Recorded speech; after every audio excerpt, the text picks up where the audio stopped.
40 বছর বয়সে 44 সন্তানের জন্ম দিয়েছেন তিনি।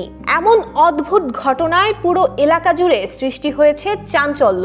44 সন্তানের মধ্যে একবার মাত্র একটি সন্তানের জন্ম দিয়েছেন, আর বেশিরভাগ সময়ই 2 থেকে 4টি করে সন্তানের জন্ম দিয়েছেন।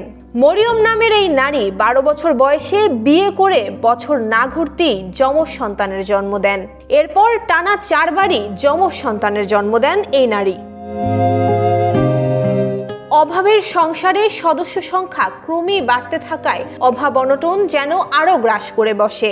সমস্যা থেকে মুক্তি পেতে মরিয়ম ছুটে যান চিকিৎসকের কাছে। পরীক্ষা নিরীক্ষার পর চিকিৎসক তাকে জানান তার ডিম্বাশয়ের আকার স্বাভাবিকের তুলনায় বড়।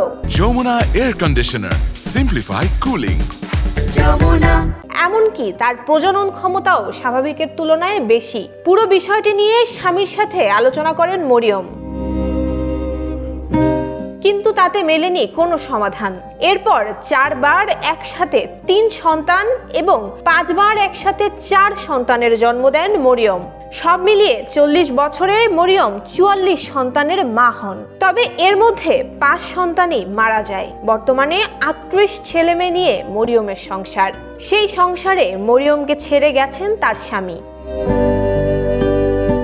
শুনতে অবিশ্বাস্য মনে হলেও পূর্ব আফ্রিকার দেশ উগান্ডায় ঘটেছে এমন ঘটনা। চিকিৎসকরা জানান বিরল একটি স্বাস্থ্যগত সমস্যায় ভুগছেন মরিয়ম, আর এ কারণেই পরিবার পরিকল্পনা কোনো কাজে আসেনি তার।